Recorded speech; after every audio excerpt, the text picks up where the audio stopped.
अस्सलाम वालेकुम, मेरा नाम डॉक्टर अवैस अनवर है और हम 2016 का KMDC का पेपर जो है वो डिस्कस कर रहे हैं। ये बायोलॉजी सेक्शन के हमारे पास कुछ और क्वेश्चन है।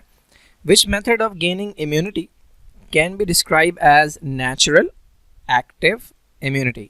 अगर आपने चैप्टर नंबर 14 पढ़ा है फर्स्ट ईयर का, तो उसके अंदर आपने दो तरह की इम्यूनिटी पढ़ी होगी। एक को हम कहते हैं एक्टिव और एक को हम कहते हैं पैसिव। एक्टिव वो होती है कि जिसके अंदर हमारी बॉडी खुद एंटीबॉडीज़ बनाती है, यानी हथियार बनाती है, अपनी हिफाजत का सामान बनाती है, वो होती है एक्टिव। और पैसिव वो होती है कि जिसके अंदर बने बनाए हथियार आपकी बॉडी के अंदर डाले जाते हैं ताकि अभी के लिए आप महफूज हो जाएं। ये बिल्कुल इसी तरह है कि एक ऐसा मुल्क है जिसके अंदर हथियार बनाने की फैक्ट्रीज मौजूद हैं, तो वो सेल्फ सफिशिएंट है, वो अपना हथियार खुद बनाते हैं, तो वो किसी और पर डिपेंडेंट नहीं है। तो ये एक्टिव की एग्जांपल है। और एक ऐसा मुल्क है जिसके पास कोई फैक्ट्री नहीं है वेपन बनाने की और वो दूसरों पर डिपेंडेंट है। जब तक वो देते रहेंगे तब तक वो महफूज रहेगा। जब उन्होंने हथियार देना बंद कर दिए तो चूँकि इसने अपने अंदर नहीं बनाया हुआ तो ये महफूज नहीं रहेगा। तो ये पैसिव इम्यूनिटी की एग्जाम्पल है। अच्छा, अब एक्टिव की भी दो टाइप होती हैं और पैसिव की भी दो टाइप होती हैं। एक्टिव की भी नेचुरल और आर्टिफिशियल या अक्वायर्ड होती है, ठीक है। पैसिव की भी नेचुरल और आर्टिफिशियल या अक्वायर्ड होती है। तो पहले हम एक्टिव की बात करते हैं। देखिए भाई, आपकी बॉडी के अंदर एक बैक्टीरिया गया या एक वायरस गया, इम्यून सिस्टम ने उसे आइडेंटिफाई किया, उसे पहचाना, उसके खिलाफ हथियार बनाए और उसे मार डाला। अब आपको पता है कि नॉर्मली ये होता है कि जिसके खिलाफ एक बार इम्यून सिस्टम लड़ लेता है तो उसकी पिक्चर्स खींच के रख लेता है। ऐसे सेल्स जो उसे याद कर लेते हैं उन्हें हम कहते हैं मेमोरी सेल। और दोबारा जब वो आता है तो हमारे पास ऑलरेडी चूँकि उसकी पिक्चर मौजूद होती है, उसकी मेमोरी मौजूद होती है, तो बहुत जल्दी रिस्पांस जनरेट हो जाता है और हम बीमार नहीं होते। एक एग्जांपल जो आप बारहा सुनते हैं वो चिकन पॉक्स की है। तो एक बार आपको चिकन पॉक्स हो गया तो कहते हैं दोबारा नहीं होगा। क्यों नहीं होगा? बिकॉज आप इम्यून हो गए, आपने उसके खिलाफ वो हथियार बनाने की एबिलिटी हासिल कर ली। अगर अब वो दोबारा आता है तो आपकी बॉडी इससे पहले कि वो आपको बीमार करे वो उसे मार देती है। तो ये इम्यूनिटी आपने खुद हासिल की है और ये नेचर से आया है। नेचर का मतलब ये है आपने इन्वायरमेंट से हासिल किया है। चिकन पॉक्स का वायरस किसी ने आपकी बॉडी में डाला नहीं है। तो ये एग्जाम्पल है एक्टिव इम्यूनिटी की, लेकिन चूंकि नेचुरली हुआ है तो ये है natural active immunity. Artificial active immunity क्या होती है? आर्टिफिशियल एक्टिव इम्यूनिटी होती है कि जब आपकी बॉडी के अंदर कोई बैक्टीरिया या वायरस इंसान डालें। आपने वैक्सीन का कॉन्सेप्ट सुना है, पोलियो की वैक्सीन का नाम सुना है। तो पोलियो के कतरे जो आपकी बॉडी में डाले जाते हैं उसमें बेसिकली पोलियो का वायरस होता है, लेकिन वो इनएक्टिव होता है या वो वीक होता है, इतना वीक होता है कि वो आपको बीमार ना कर सके। अब ये आपने नेचर से हासिल नहीं किया, ये हमने आपकी बॉडी के अंदर डाला है। क्यों डाला है? ताकि आपकी बॉडी उसके खिलाफ वेपन बना ले, उसके खिलाफ तैयार हो जाए। देखिए, अब भी आपकी बॉडी खुद वेपन बना रही है, लेकिन ये जो वायरस है या जो बैक्टीरिया है ये आपने नेचर से खुद हासिल नहीं किया, बल्कि आपकी बॉडी के अंदर इंट्रोड्यूस करवाया गया है। ये इम्यूनिटी भी एक्टिव कहलाती है, लेकिन ये काम चूंकि नेचुरली नहीं हो रहा, हम करवा रहे हैं, तो ये आर्टिफिशियल है। यहाँ पर इन्होंने पूछा है नेचुरल हो और एक्टिव हो, तो उसकी एग्जाम्पल है कि जब आप इनहेल करेंगे चिकन पॉक्स का वायरस, इन्वायरमेंट से हासिल कर लिया आपने चिकन पॉक्स का वायरस, तो ये बेसिकली एग्जाम्पल है नेचुरल एक्टिव की। और अगर हम चिकन पॉक्स का वायरस इंजेक्शन के जरिए आपकी बॉडी के अंदर डालें ताकि आप इम्यूनिटी डेवलप करें, तो अब ये नेचुरल तो होगा, लेकिन अब ये नेचुरल नहीं बल्कि आर्टिफिशियल हो जाएगा। पैसिव के अंदर क्या होता है? पैसिव के अंदर बनी बनाई एंटीबॉडीज, बने बनाए हथियार आपकी बॉडी के अंदर आते हैं, ठीक है। किसी की भी बॉडी के अंदर बने बनाए हथियार अगर आ रहे हैं तो ये पैसिव होगा। अगर नेचर से आ रहे हैं, खुद आ रहे हैं, तो ये नेचुरल हुआ। और अगर किसी और तरीके से डाले जा रहे हैं तो ये आर्टिफिशियल हुआ। अब यहाँ पर एग्जाम्पल लिखी हुई है थ्रू द प्लेसेंटा। मदर ने अपनी लाइफ में जितने भी इन्फेक्शन से फाइट की होती है उसके खिलाफ उसकी बॉडी में एंटीबॉडीज़ मौजूद होती हैं। जब उसकी बॉडी के अंदर बेबी डेवलप होता है तो बेबी और मदर के दरमियान जो कनेक्शन होता है जिसे हम कहते हैं placenta, this is the uterus, ठीक है। ये हमारे पास प्लेसेंटा है, ठीक है, और ये अम्बिलिकल कॉर्ड है और ये बेबी है और इसके ऊपर ये एमनियोटिक मेम्ब्रेन है। तो मदर की बॉडी से, ये मदर की बॉडी है, मदर की बॉडी से एंटीबॉडीज क्रॉस करके आ जाती हैं बेबी के अंदर ताकि बेबी को हिफाजत मिल सके। अब बेबी ने एंटीबॉडीज खुद नहीं बनाई तो ये इम्यूनिटी कौन सी हुई? ये पैसिव हुई। और चूंकि ये काम नेचुरली हो रहा है, कोई आर्टिफिशियली नहीं करवा रहा, तो this is an example of natural passive immunity, ठीक है। थ्रू द प्लेसेंटा जो है ये नेचुरल पैसिव की एग्जाम्पल है। Similarly feeding on colostrum, colostrum वो मिल्क होता है जो फर्स्ट रिलीज होता है फीमेल के मेमोरी ग्लैंड से। जब बच्चा पहली बार फीड करता है मदर के मेमोरी ग्लैंड्स में तो जो पहला मिल्क आता है वो कोलोस्ट्रम होता है। ये बहुत रिच होता है एंटीबॉडीज़ के अंदर, तो इसके अंदर भी जो एंटीबॉडीज़ आ रही हैं वो नेचुरली आ रही हैं। This is also known as passive natural. Passive artificial क्या होगा? पैसिव आर्टिफिशियल ये होगा कि एंटीबॉडीज़, बनी बनाई एंटीबॉडीज़ इंजेक्शन के थ्रू डाली जाएं। ये एग्जाम्पल होती है पैसिव एंटीबॉडीज़ की। फॉर एग्जाम्पल रेबीज़ का जो वायरस है, अगर तो वो आपकी बॉडी में खुद आया था और आपने एंटीबॉडीज़ बनाई थी तो ये एक्टिव की एग्जाम्पल होगी। लेकिन जो हम वैक्सीन लगाते हैं, जो हम एंटी टॉक्सिन लगाते हैं, वो बेसिकली एंटीबॉडीज़ होती हैं जो कि उसे जाकर न्यूट्रलाइज करती हैं। तो ये आर्टिफिशियल इम्यूनिटी की एग्जाम्पल है, पैसिव आर्टिफिशियल की एग्जाम्पल है। सिमिलरली जब कोई इंजरी वगैरह होती है तो आप एंटी टेटनस लगवाते हैं, तो वो बेसिकली बनी बनाई एंटीबॉडीज़ होती हैं जो कि उस टॉक्सिन के खिलाफ काम करती हैं। तो ये भी एग्जाम्पल है पैसिव इम्यूनिटी की, और चूंकि हम ये काम कर रहे हैं तो ये एग्जाम्पल है आर्टिफिशियल पैसिव इम्यूनिटी की। तो यहाँ पर जो हमारा आंसर है वो है inhaling the chicken pox virus. ये नेचुरल है और ये एक्टिव है। ड्यूरिंग वेंट्रिकुलर सिस्टोल, इसे सिस्टोल भी कहते हैं, इसे सिस्टली भी पढ़ते हैं। वेंट्रिकुलर सिस्टोल का मतलब है वेंट्रिकल्स का कॉन्ट्रैक्ट करना। तो ये पूछ रहे हैं कि उसके दौरान होता क्या है, इनमें से क्या चीज़ होती है। तो ये हमारे पास हार्ट का बेसिक सा स्ट्रक्चर है। ये दो ऊपर वाले चेम्बर ये एट्रिया कहलाते हैं, ठीक है। ये राइट एट्रियम है, ये राइट साइड है, ये लेफ्ट साइड है। ये राइट एट्रियम है, ये लेफ्ट एट्रियम है। ये राइट वेंट्रिकल है, ये लेफ्ट वेंट्रिकल है। ये इनके दरमियान दीवार है। राइट वेंट्रिकल से ये पाइप जा रहा है, ये लंग्स की तरफ जाएगा ब्लड लेके। This is known as pulmonary artery, ठीक है। और लेफ्ट वेंट्रिकल से ये जो पाइप जा रहा है this is known as aorta. ये बॉडी में लेके जाएगा। आपको पता है राइट साइड के ऊपर, राइट साइड में जो ब्लड होता है वो डीऑक्सीजनेटेड होता है और लेफ्ट साइड में जो ब्लड होता है वो ऑक्सीजनेटेड होता है। राइट साइड में रॉन्ग ब्लड है, रॉन्ग ब्लड का मतलब डीऑक्सीजनेटेड, जब भी वो जा रहा है इस पाइप के थ्रू लंग्स में ऑक्सीजनेट होने, और लेफ्ट साइड पे ऑक्सीजनेटेड ब्लड है, ये जा रहा है पूरी बॉडी के अंदर एओर्टा के जरिए। अब सवाल देखते हैं उन्होंने पूछा क्या है। ये पूछ रहे हैं जब वेंट्रिकुलर सिस्टोल होता है, यानी जब ये वाले चेम्बर वेंट्रिकल्स जो हैं ये कॉन्ट्रैक्ट करते हैं, जब ये कॉन्ट्रैक्ट करेंगे तो होगा क्या, यहाँ से ब्लड पीछे जाने की कोशिश करेगा, ठीक है। अब पीछे दो रास्ते हैं, एक रास्ता ये है एट्रियम की तरफ और एक रास्ता ये है इन पाइप्स की तरफ। सिमिलरली यहाँ पर भी इस तरफ जाने की कोशिश करेगा, तो एक रास्ता ये है और एक रास्ता ये है। अब चूंकि ब्लड पहले आया था यहाँ से, ठीक है, ब्लड यहीं से आया था, एट्रियम से आया था, तो इसने वापस यहाँ नहीं जाना चाहिए। तो ये वाले दरवाजे हो जाते हैं बंद। जब ये वाले दरवाजे बंद हो जाते हैं तो ब्लड के पास एक ही रास्ता रह जाता है इन पाइप्स में जाने का। तो राइट साइड से जो ब्लड है वो जाता है पल्मोनरी आर्टरी के अंदर, और लेफ्ट साइड से जो ब्लड है वो जाता है एओर्टा के अंदर। कब? जब वेंट्रिकल्स कॉन्ट्रैक्ट करते हैं, और इस कॉन्ट्रैक्शन को वेंट्रिकुलर सिस्टोल कहते हैं। राइट साइड पे कौन सा ब्लड है? डीऑक्सीजनेटेड। लेफ्ट साइड पे कौन सा ब्लड है? ऑक्सीजनेटेड। तो ये कह रहे हैं क्या होता है, ऑक्सीजनेटेड ब्लड पंप होता है इनटू द एओर्टा। बिल्कुल सही है, ऑक्सीजनेटेड ब्लड यहाँ है लेफ्ट साइड पे और ये एओर्टा में जा रहा है। And deoxygenated blood is pumped into the pulmonary vein. देखें ये छोटा सा डिफरेंस जो है ना, पल्मोनरी वेन हार्ट से ले जाने वाली जो वेसल होती है ना, हार्ट से दूर ले जाने वाली, वो वेन नहीं होती, वो आर्टरी होती है। हार्ट की तरफ लाने वाली जो होती है वो वेन होती है। तो पूरा सेंटेंस सही था इनका, ये आखिर में इन्होंने वेन लिख के जो है इसको गलत कर दिया।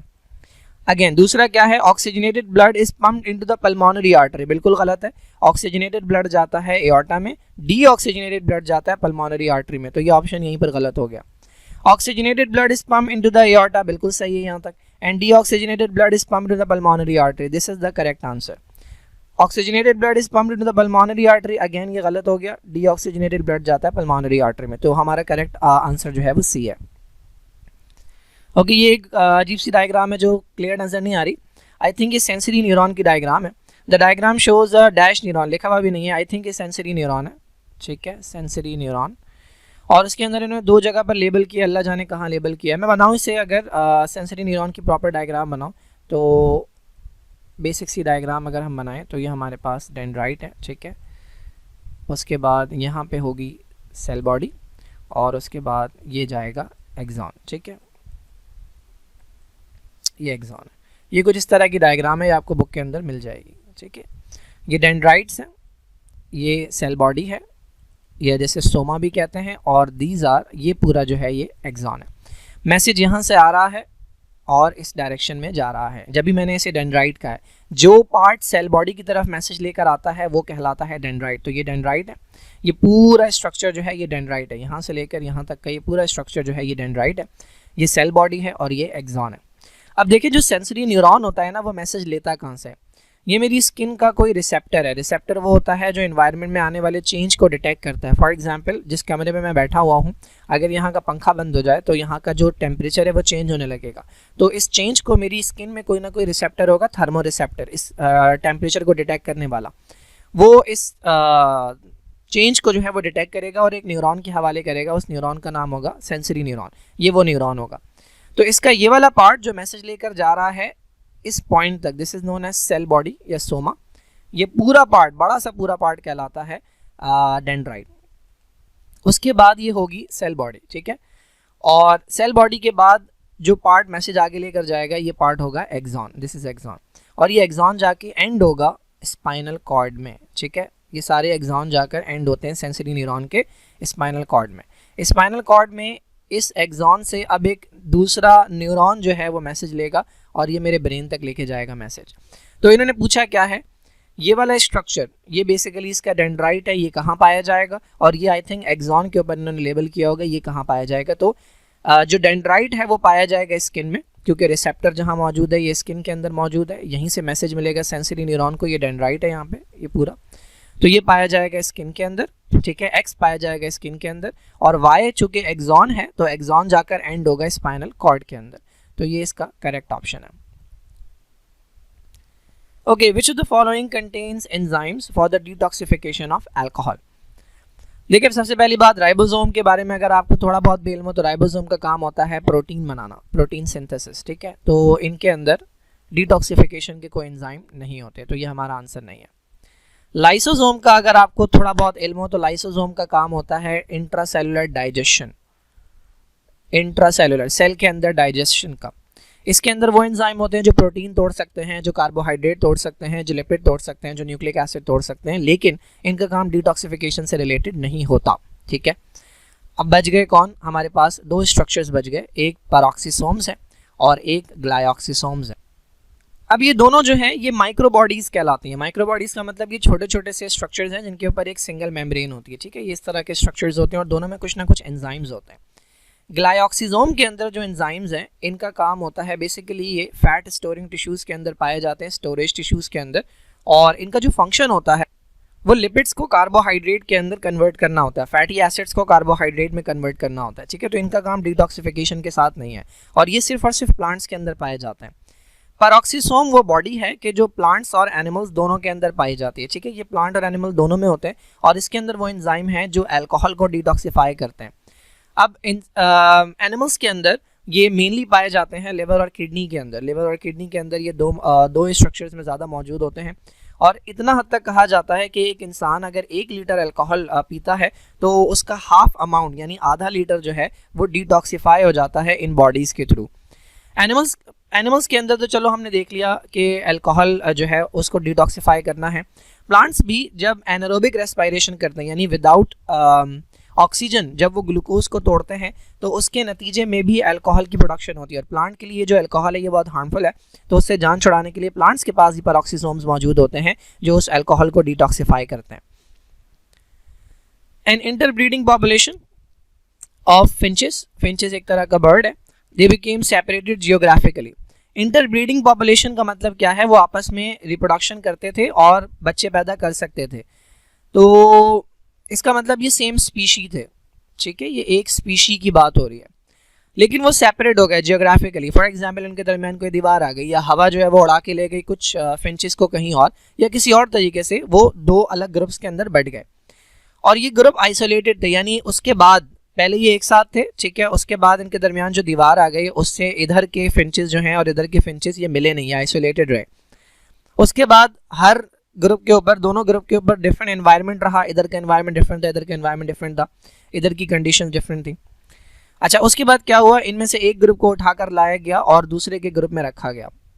अब इन्होंने पूछा है कि वो कौन सी बात है जो डिटरमाइन करेगी कि अब ये दो डिफरेंट, देखें पहले ये एक स्पीशी थे ना, अब उन्होंने जब बहुत वक्त के बाद दोबारा उन्हें उठाकर एक साथ रखा तो पूछने कि वो कौन सी बात है जिसे देखकर हम बताएंगे कि अब ये एक स्पीशी नहीं रहे, अब ये 2 स्पीशी हो गए।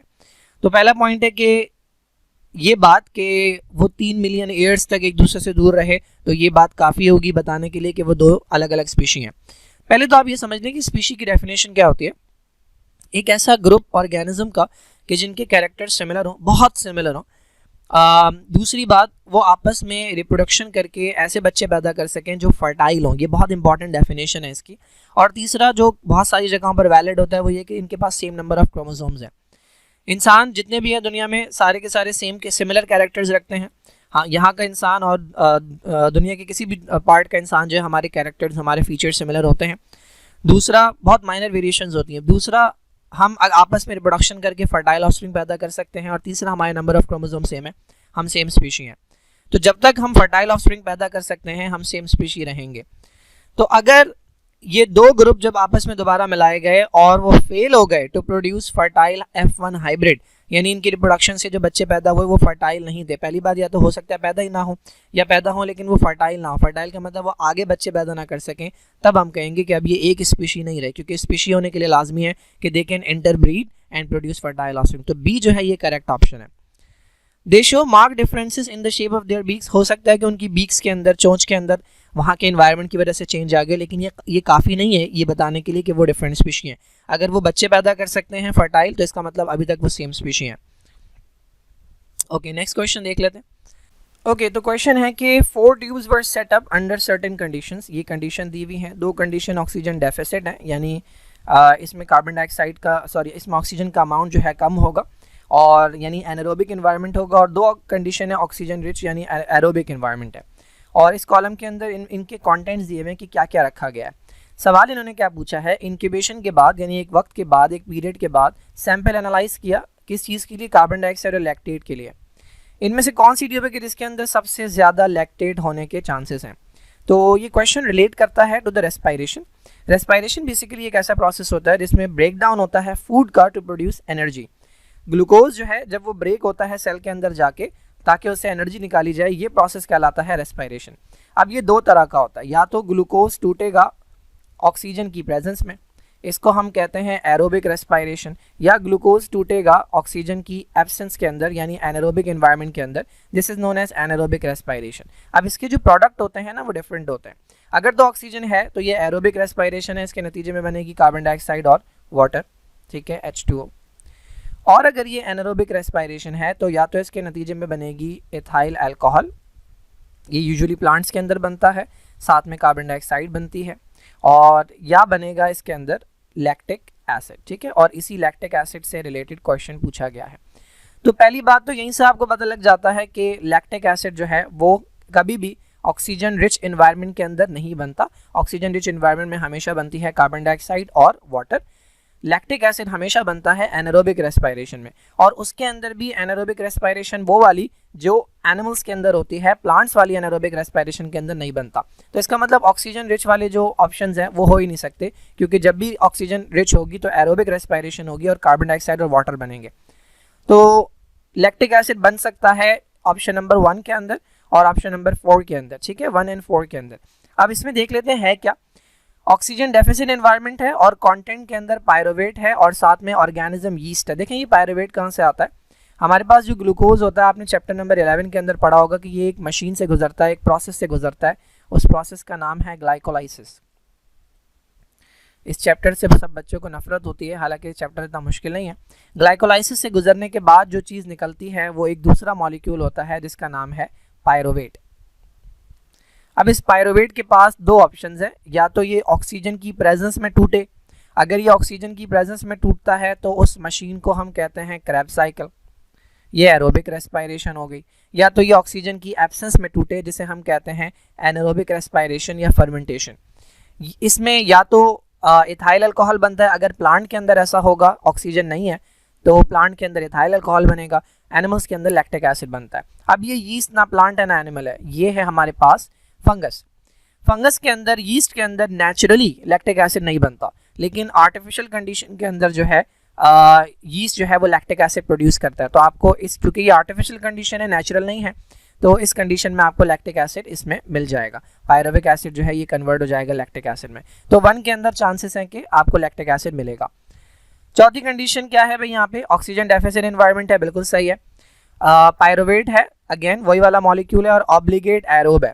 ऑब्लिगेट एरोब है कि जिसको ऑक्सीजन लाजमी चाहिए होती है, ऑक्सीजन के बगैर जो है वो ज़्यादा देर तक सर्वाइव नहीं कर पाता।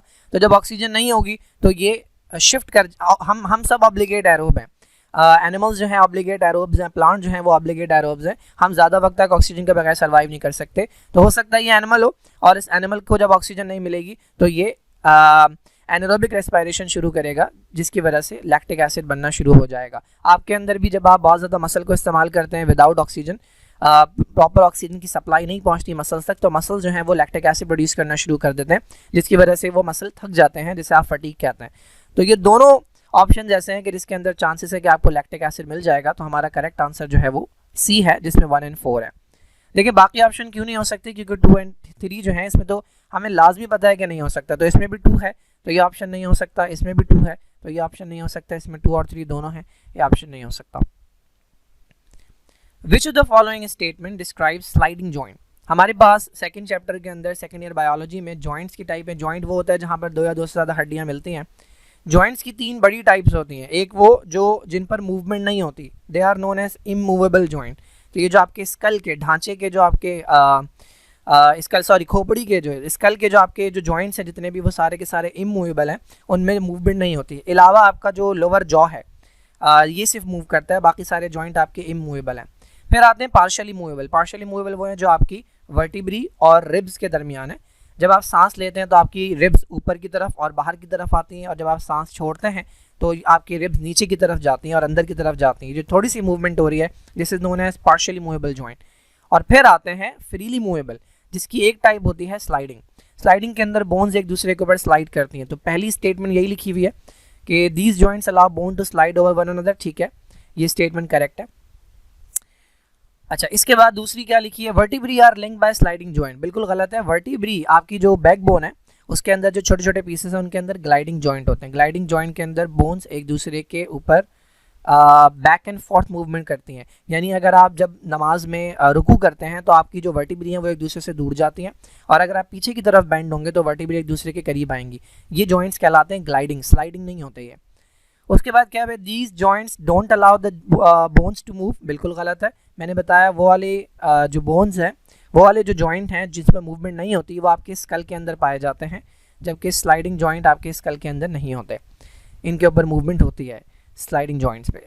Bones of ankle and wrist, आपका जो टखना है और आपकी जो कलाई है उसके अंदर स्लाइडिंग जॉइंट है, बिल्कुल यहीं पर है। अगर आप अपनी रिस्ट को चारों डायरेक्शन में घुमा कर देखें तो बेसिकली रिस्ट के अंदर ना बहुत छोटी छोटी कुछ 8 के करीब बोन्स होती हैं, जिन्हें हम कहते हैं कार्पल्स। ठीक है, इस तरह की 8 के करीब बोन्स हैं, these are known as carpals, और ये एक दूसरे के ऊपर स्लाइड करती हैं जिसकी वजह से मूवमेंट होती है।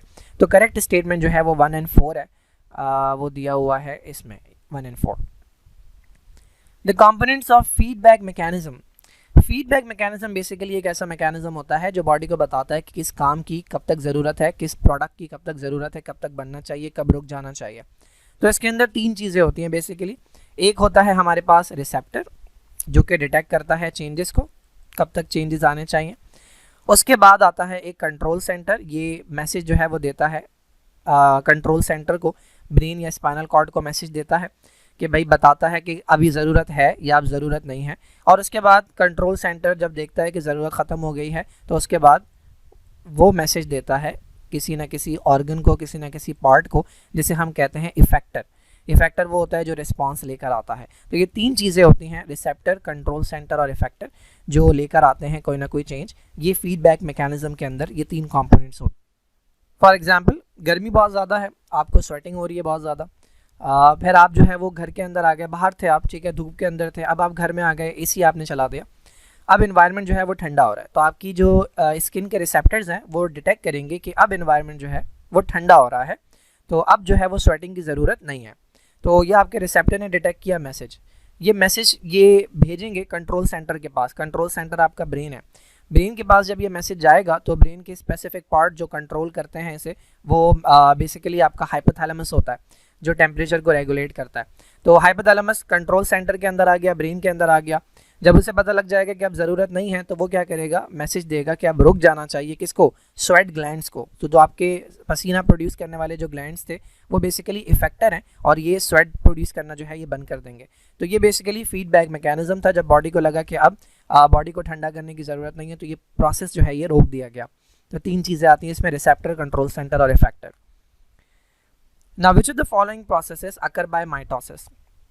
देखिए भाई, माइटोसिस एक तरह की सेल डिवीजन होती है जिसके अंदर होता ही है कि एक सेल जो है वो डिवाइड करता है तो 2 सेल बनते हैं, और नंबर ऑफ क्रोमोसोम, अगर इसके अंदर 46 क्रोमोसोम थे, जो 2 सेल बनेंगे उनमें 46 क्रोमोसोम ही रहते हैं। ये सिंपल हो गई माइटोसिस, ठीक है। हमारे जितने भी सोमैटिक सेल्स हैं, सोमैटिक सेल वो हैं जिनका कोई ताल्लुक रिप्रोडक्शन से नहीं है, उनके अंदर होती है माइटोसिस।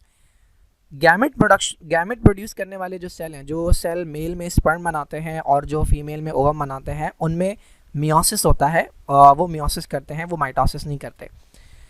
तो इन्होंने पूछा है कि इनमें से कहाँ कहाँ माइटोसिस हो रहा है। तो पहली बात, क्लोनिंग ऑफ प्लाज्मा सेल। अब ये प्लाज्मा सेल पता नहीं आपको याद है या नहीं।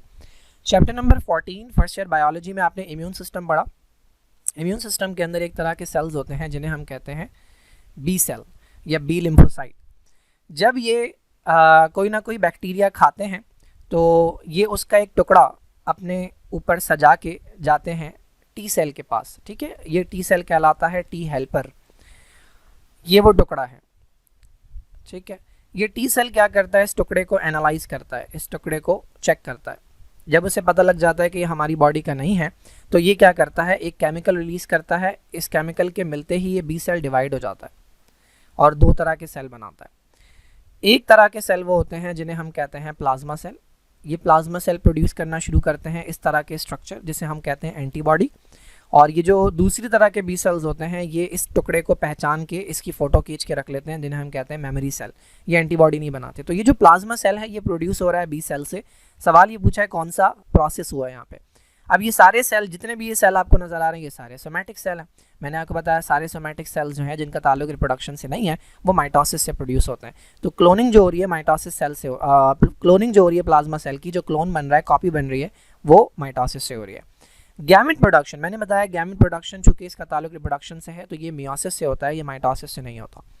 रिप्लेसिंग डैमेज सेल, अगर आपकी स्किन कहीं से मैं खींच दूँ या आप खुद स्किन जो है वो हटा दें, या कहीं चोट लग जाए और स्किन रिमूव हो जाती है, तो होता क्या है, वहाँ पर स्किन दोबारा आ जाती है। तो ये जो सेल्स डैमेज हुए थे उनकी जगह जो दूसरे आ गए हैं, ये कौन से प्रोसेस से आते हैं, ये भी माइटोसिस से आते हैं। क्यों? क्योंकि आपकी स्किन के जो सेल्स हैं वो सोमैटिक सेल्स हैं।